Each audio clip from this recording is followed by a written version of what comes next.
욱하면 가격을 올리는 명품 가방, 원가는 얼마일까요? 우리 돈으로 380만 원 정도인 명품 디올 가방이 원가는 고작 8만 원에 불과한 걸로 드러났습니다. 고가 브랜드 크리스찬 디올의 가방이 노동자 착취로 만들어진 정황이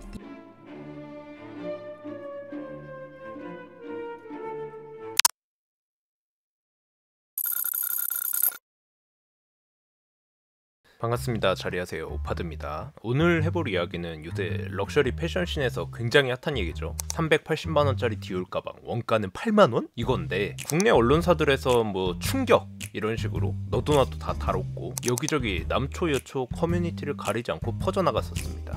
그리고 실제 이런 디올이나 럭셔리 브랜드들을 소비하는 커뮤니티의 여론도 심상치 않더라고요. 하지만 이런 여론들도 어느새 기사가 터진 지 3주가 된 지금은 조금 잠잠해진 듯한 느낌도 없잖아 있는. 지금 이 시점에서 왜 뒷북이냐라고 하실 수도 있습니다.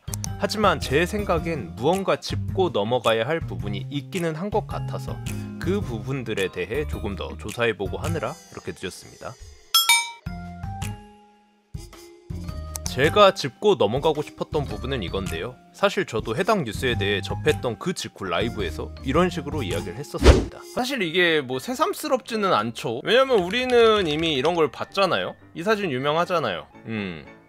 해당 사진에 따르면 새로운 에어조던4의 생산 비용은 재료비가 $10, 인건비가 1.9달러, 뭐 제조 간접비, 공장 이윤 0.86달러 해가지고 총합 15.11달러. 한화 약 18,000원에 불과하다. 400만원짜리 디올 가방 원가 8만원? 별로 뭐 놀랍지도 않다 사실. 저는 이렇게 생각해요. 애초에 저런 럭셔리나 디자이너 쪽은 제가 누차 말씀드리지만 예술의 영역이에요. 가성비 같은 거? 애초에 따지면 안 됨. 하지만 방송이 끝나고 생각해보니 보통 정가가 10만원 후반대에서 20만원 초반대인 나이키의 조던 제품조차 이렇게 원가라고 해야 할까요? 여기서 말하는 원가는 디자인, 기술의 개발 비용 및 유통 마케팅비 등이 빠진 순수한 제조 원가입니다. 일단 재료가 차지하는 비중이 압도적으로 크긴 한데 재료비와 공임들이 모두 포함된 원가가 판매가의 약 10% 정도를 차지하는데 디올은 380만원짜리 가방의 원가가 8만원이면 고작 2% 정도인데 이게 맞나? 라는 의문이 들더라고요. 상식적으로 나이키는 저 제품 최소 몇만 족에서 몇십만 족씩 생산하고 아마 조던4를 예로 들면 그냥 색만 다르지 같은 공정을 통해 만들어질 모델들까지 합치면 몇백만 족에서 몇천만 족을 1년에 생산해낼 테고 심지어 원산지도 베트남 아니면 중국 이러던데 아무리 노동 착취를 한다지만 그래도 인건비나 물가 자체가 동남아랑은 비교도 할 수 없이 비싼 유럽, 이태리에서 생산하는 데다 주문 수량도 훨씬 적을 텐데 제작 원가가 이렇게 저렴할 수가 있나? 당연히 어슬레틱 브랜드와 럭셔리 브랜드 간의 마진율이나 가격 책정에도 차이가 있기는 하겠지만 곰곰이 생각해보니 좀 이상하긴 하더라고요. 기사들도 보면 핸드백 하나를 만드는데 8만원의 비용을 디올에 청구하고 라고 하는데 만드는데 말 그대로 공임만 청구한 건지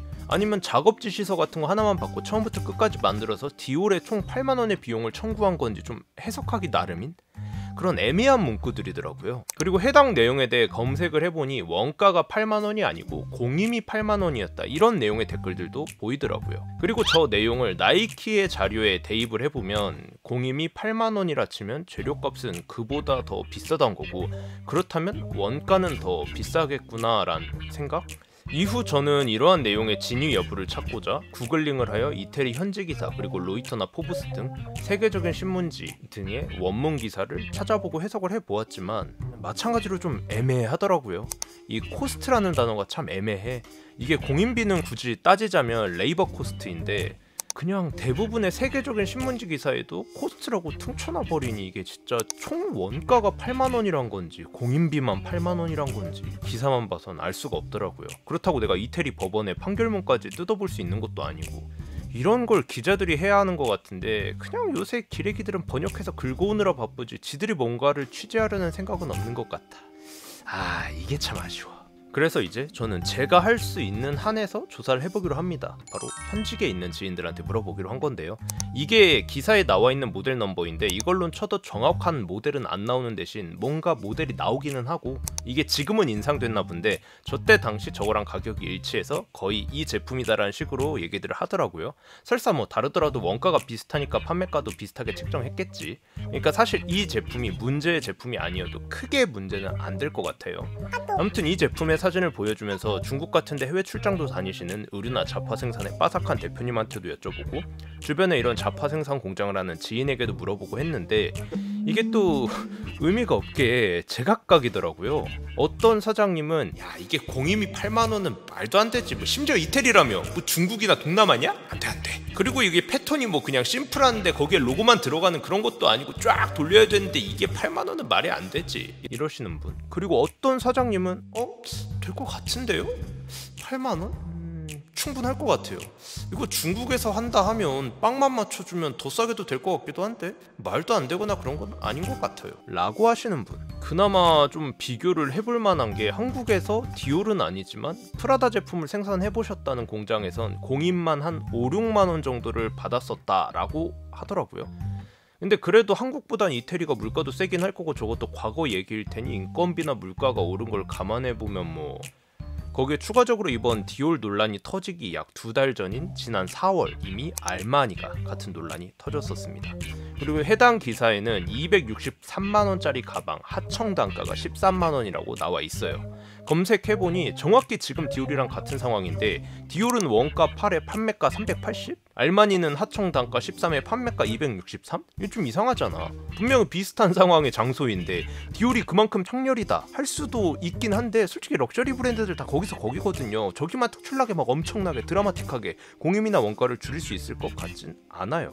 그래서 아마 저는 공임이 8만원이었다가 맞을 것 같아요.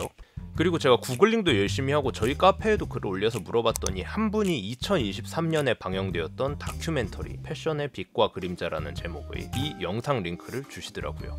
이게 이런 이탈리아의 현실에 대해서 정확히 탐사보도한 거의 유일한 다큐멘터리라고 하시더라고요. 그래도 그나마 영어로 자막이 달려 있어서 해석이 되긴 하는데 여기서도 보면 판매가의 10%에서 15% 정도가 원가라고 하더라고요.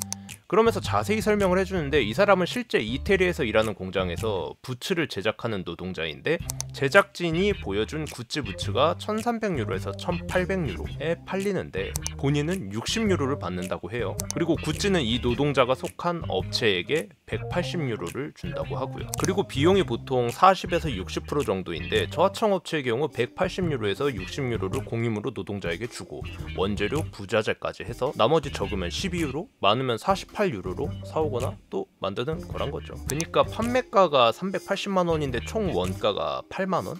이거는 위에도 말씀드린 대로 고작 2% 정도인 건데 이건 너무 낮긴 하다라는 거죠. 사실 위에도 말씀드린 것처럼 이탈리아 법원의 판결문 전문을 싹 까보는 게 제일 정확할 텐데 이거 뭐 어떻게 하는지도 모르겠고 설사 까더라도 이태리어일 텐데 이걸 구글 번역기로 내가 제대로 된 해석을 할 수 있을지도 좀 의문이고 이런 걸 기자들이 정확하게 취재해서 해줬으면 좋겠는데 참 아쉬워요. 자, 그럼 여기까지 정리를 하면 380만원짜리 디올 가방의 원가가 8만원이다 라는 건 아마 각국의 단어나 해석 차이에서 온 오보일 확률이 높단 겁니다. 그래도 여러분 이런 되게 지능 낮은 생각을 하시진 않죠? 제가 예전에 디올도 바잉하고 했었지만 일단 솔직하게 제 거래처에서도 디올이 점점 브랜드 자체의 영향력을 올리기 위해 점점 편집샵, 그러니까 부티크들에게 주었던 어카운트들을 회수하거나 혹은 새로는 안 주고 오히려 그 근처에 자체 플래그십 스토어를 세우고 있다더라고요. 제 거래처도 그 중 하나라 이젠 디올 바잉조차 하지 않습니다. 그러니까 네가 뭐 명품 병행 수입하니까 이거 쉴드 치려고 너 장사 안 되니까 브랜드 편 드는 거 아니야? 라는 생각은 제발 좀 내가 구독자 한 100만 되면 모르겠는데 2만 달이 무슨 영향력이 얼마나 있겠냐고. 제 개인적인 이득도 없고요. 아무튼 이제 솔직히 말해봅시다. 저 가방 원가가 아닌 그 2배인 16만원 아니 한 10%인 38만원이라고 쳐봅시다. 아니 혹은 20% 정도인 76만원이었다 쳐봅시다.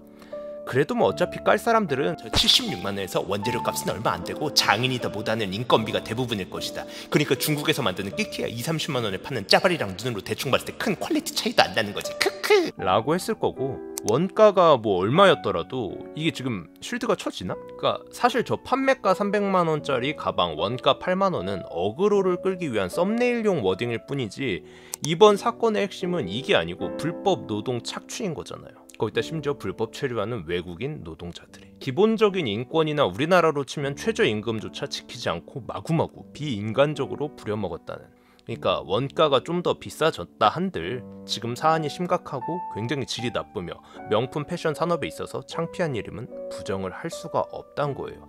그러므로 당연히 쉴드도 안 되고, 이게 이번 사건의 가장 큰 문제죠. 이거 뭐 법적으로도 불법이니 더 말해 뭐해. 하지만 또 애초에 솔직히 제작 원가를 따질 거면 명품은 구매를 안 하는 게 맞습니다. 그러니까 그 완성된 제품의 디자인이 얼마나 이뻐 보이고 내가 얼마만큼의 값을 지불할 수 있느냐, 그런 건 각자의 소비 형태, 사상, 주변 환경 등 여러 가지 요소에 의해 달라지겠죠. 누군가는 그걸 구매하고 입고 들고 다닐 때 남들이 나를 어떻게 볼지까지 생각하고 말이죠. 이건 브랜딩과도 연결이 되는 이야기입니다. 제가 하고 싶은 또 다른 큰 문제점은 이겁니다. 명품, 그 중에서도 혹자는 에루샤 D라고 하기도 하고 디오리 라고 하시는 분들도 에루샤 다음으로 꼽히는 건 부정하지 않으실, 그리고 병행 수입을 하는 제 입장에서도 실제 난이도가 그 정도였던 그 디올이 생각해보면 먼저 터진 알마니 땐 크게 화제도 안 됐는데 디올은 이만큼 화제를 불러일으키고 대표로 매질당하고 있죠. 그만큼 디올은 최고는 아닐지라도 높은 위치에 있었기 때문에 이 낙폭이 클 수밖에 없었고, 본보기처럼 그 민낯이 까벌려 져버렸다는 것. 가격도 가격이지만 만든 공장 사람들의 국적까지도. 사실 아마 현실은 다를 거예요. 현지에서 태어난 혼혈이라든지 이민자들도 있을 것이고, 부모님은 베트남이나 중국인이더라도 현지에서 자라 장인의 꿈을 갖고 에르메스에 취업해서 열심히 장인의 길을 걷는 사람들도 있을 거라 생각하지만, 그러니까 아니 백인들만 고용하면 이것도 인종차별이잖아. 근데 그걸 누가 굳이 들춰내서 보여주는 거? 원하지 않아요. 피부색은 하얗지 않더라도 유럽에서 나고 자랐어. 그럼 이 사람은 유럽인이잖아요. 다만 백인이 아닐 뿐이지. 하지만 우리는 명품 하면 되게 고상하지만 깐깐한 백인들이 앉아서 한 땀 한 땀 만드는 그런 게 명품이다 라는 막연한 이미지를 갖고 있겠죠. 근데 현실은 애초에 각자 상상하는 이상적인 이미지와 완벽히 일치할 수 없는 시대지만, 그냥 그 막연하게 그럴 수도 있지 않을까와 그래 그건 사실이야 하고 도장 꽝 박히는 건 또 다른 문제니까. 애초에 원가도 그렇고 이번에 까발려진 건 그냥 이 럭셔리 브랜드들의 민낯인 거고, 그걸 당연히 속으로는 다들 얼마쯤 되겠지 라고 생각은 하지만 명품을 소비하는 데 있어서 큰 걸림돌은 아니었을 겁니다. 근데 이 불편한 진실들이 이 브랜드의 민낯이 디올의 안일한 운영 방식으로 인해 이탈리아 법원에 의해 강제적으로 만천하에 적나라하게 까발려져 버렸다는 게 치명적일 뿐. 비유라고 해야 할까 예시라고 해야 할까 뭐 이런 거죠. 그러니까 얼마 전 카리나 열애설 같은, 인정했었으니 열애설이 아니고 그냥 열애죠. 아니 우리도 사람이고 카리나도 사람이고 물론 이쁘지만, 아니 좀 많이 이쁘긴 하지만 당연히 우리랑 같은 사람이니까 뭐 밥도 먹고 잠도 자고 볼일도 보고 심지어 연애도 할 수 있을 거라고 막연히 생각은 하는 게 정상이겠죠. 굳이 생각은 안 하더라도 인지 정도는 하고 있겠죠. 심지어 저렇게 이쁜데 남자들이 가만 두겠냐고. 거기다 또 끼리끼리 논다고 그냥 종사 업종이 연예계라 들이대거나 혹은 호감을 가지는 사람들도 다 외적으로 뛰어난 사람이었을 거고, 실제로 그중 한 분과 사귀었죠. 근데 그러고 나서 그때 이후 반응들 보세요. 저는 뭐 그냥 에이구 안 들키고 조심 좀 하지 이 정도였는데, 그때 당시 커뮤니티들 분위기 보면 어후, 물론 뭐 카리나는 신이라 연애 같은 것도 안 했을 거야. 우리 디민이는 순결한 요정이자 여신이라고. 했던 못쏠 아다 씹덕분들에겐 죄송합니다. 그분들은 이제 환상이 개박살 났으니까 화날 만하지. 아무튼 SM 주식도 이 영향인지 뭔지는 모르겠지만 하락하기도 했었고, 그리고 뭐 일상적인 예로는 길을 가다 한 부부가 아기를 유모차에 태워서 가고 있어요. 그럼 그 아기가 어디서 뭐해서 나왔겠냐고. 우리가 다 내심 알고는 있지만 절대 굳이 알고 싶지 않은 그 정말 너무 프라이빗한 민낯인 거죠. 아니면 뭐 누구나 다 혼자서 잘 알아서들 하지만, 그러니까 막 몸캠 필싱 같은 거 당해서 남한테 강제로 뿌려지는 거? 그러니까 진짜 너무나 비유나 예시 들 게 많은 그런 굳이 알고 싶지 않을 정도로 너무나도 상세한 민낯이, 심지어 저는 아마 잘못됐을 거라고 추측은 하지만 아무튼 자극적으로 380대 8이란 어마어마한 비율로 까여버렸다는 거. 거기에 중국인 공장주, 불법 체류 외노자, 노동법 위반, 뭐 이런 라끈한 소스들까지 더해져서 이게 뭐냐, 럭셔리는 이미지고 포장이죠. 근데 그 포장지가 갈갈이 찢겨버린 겁니다. 당분간은 이제 디올백 들고 나가지? 그냥 이거 조리돌림의 대상이야. 땡땡아, 그 가방 디올이네? 얼마짜리야? 300? 그럼 그거 원가는 한 6, 7만원 하겠네? 그냥 이거라고. 아기는 없더라도 나처럼 돌리기 좋아하고 그런 애들은 저 먹잇감 보면 못 참아 진짜. 저같이 대놓고 돌리진 않더라도 속으로 대충 비슷하게 생각하겠지. 그러니까 이걸 구매하는 사람들 입장에서 저런 리스크를 내 돈 써가면서 감수할 이유가 있나? 심지어 몇백 몇천씩 써가면서? 전혀 아니란 거죠. 디올은 쉴드가 불가능합니다. 난 이게 예전 그 발렌시아가 소아 성착취 논란? 그거보다도 훨씬 심각한 것 같아요. 이건 법 플러스 이미지 두 방면에서 모두 문제가 있는 거니까. 물론 그래도 브랜드의 역사가 있으니 언젠가 재기를 하긴 하겠지만 거기까지 꽤 시간이 걸리지 않을까 싶은, 혹은 아까 명품 커뮤니티도 다 호들갑이고 예상외로 매출까지는 큰 영향을 안 끼칠 수도 있고. 다시 아까 제가 라이브에서 했던 얘기. 애초에 저런 럭셔리나 디자이너 쪽은 저 누차 말씀드리지만 예술의 영역이에요. 가성비 같은 거? 애초에 따지면 안 됨. 어차피 이런 명품은 거의 예술이라고 봐도 무방하고 이런 예술작품의 원가를 들먹이는 건 의미가 없단 거예요.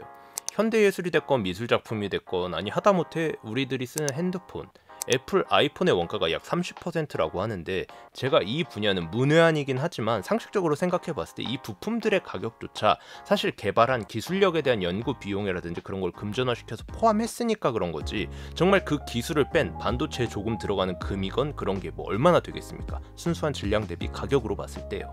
그리고 렌즈 같은 것도 마찬가지겠죠. 제약회사들의 약들도 비슷하겠죠. 신약 개발하는데 그만큼 많은 비용과 시간, 인력이 들어갔으니까 레시피라고 해야 되나? 그게 완성되고 나면 생산하는 데는 얼마 안 들어가지만 저 요소들을 원가에 녹이는 거죠. 패션에선 이게 디자인인 거예요. 기술력과 마찬가지로 정확히 표현할 수 없는 형태로 있진 않은 무형의 무언가지만, 그렇다고 마냥 추상적이지만은 않은 확실한 변화를 가져다주는, 그러니까 오로지 돈만 보며 제조원가 다 따지며 하는 보세나 도메스틱이 아니고 럭셔리나 하이엔드 디자이너 브랜드들은 당연히 이것에 대한 비용이 클 수밖에 없는 거예요. 브랜드의 수십 년에서 100여 년이 넘는 헤리티지, 이런 브랜딩된 로고랄까 이미지랄까 이런 것도 다 마찬가지고요. 위에도 말씀드렸지만 이러한 브랜드들의 패션은 예술의 영역이라 봐야 합니다. 그렇다 보니 단순한 제작 원가만을 따지며 가성비 자체를 들이대는 게 어불성설인 거예요. 물론 각자의 사정에 따라 소비를 하긴 해야겠지만 안 그러면 사칠 뿐이겠죠. 여러분이 이러한 럭셔리 하이엔드 디자이너 브랜드 제품을 사실 땐 결국 애초에 본인의 만족에 그 가치와 중점을 두셔야지, 가성비적인, 어떻게 보면 이과적인 관점에서 바라보고 소비를 한다면 아마 여러분에게 올 것은 현타와 후회밖에 없을 것이란 겁니다. 아까 제가 예를 들어드린 디올백 조리돌림의 경우도 오로지 가성비와 가격, 자신의 만족이 아닌 남의 시선과 평가만을 신경 쓰고 샀다면 저 조리돌림에 안 긁힐 수가 없겠죠. 하지만 본인이 가격과 가성비적인 측면이 아닌 디올이라는 브랜드의 감성과 그 제품의 디자인이 마음에 들어서 샀다면 저런 조리돌림을 당하더라도 그건 진짜 디올이 너무 짜치긴 했지, 실망이긴 해. 근데 그래도 난 원가 그런 걸 떠나서 이 디자인은 디올에서밖에 나올 수 없는 거잖아. 그래서 구매했을 때도 그렇고 지금도 여전히 디자인은 예쁘니까 뭐 괜찮아, 뭐 좀 사람들이 수군거릴 수도 있긴 하겠지만 라고 넘길 수 있지 않을까요? 물론 이번 일로 인해 저러한 불법 외국인 노동자, 노동 착취 같은 부조리함 등은 발본 세관해야 할 것입니다. 다만 제가 하고 싶은 말은 이러한 럭셔리 하이엔드 디자이너 브랜드의 제품을 소비할 땐 너무 돈돈거리지 마셨으면, 가성비라는 잣대도 좀 빼고, 애초에 가성비와 예술은 공존할 수 없는 단어니까 그냥 사회적 지위나 위치 때문에 어쩔 수 없이 별 관심도 없이 패션을 소비하시는 분들이라면 상관없습니다. 내가 강남 사니까 트렌디하진 않더라도 에르메스 바운싱 스니커즈 신어줘야지, 혹은 나 돈으로 남들한테 무시당하고 싶지 않아, 그럼 다미아니 목걸이 차줘야지, 뭐 이런 분들은 상관없단 거예요. 하지만 진짜 옷을 좋아하고 패션을 사랑하는 패션 피플로서의 삶을 지향하신다면 남의 시선이나 평가보단 오롯이 본인의 기준과 본인의 만족만을 생각하고 느끼는 소비 생활을 하셨으면 좋겠다는 겁니다. 그렇다면 아마 자연스레 무리하지 않게 되고 자신의 여건에 맞춰, 물론 좀 아쉬울 때도 있을 수는 있겠지만 현명한 소비도 하게 될 수 있지 않을까 하는 생각입니다. 오늘의 영상 여기까지 하겠습니다. 그럼 갑니다.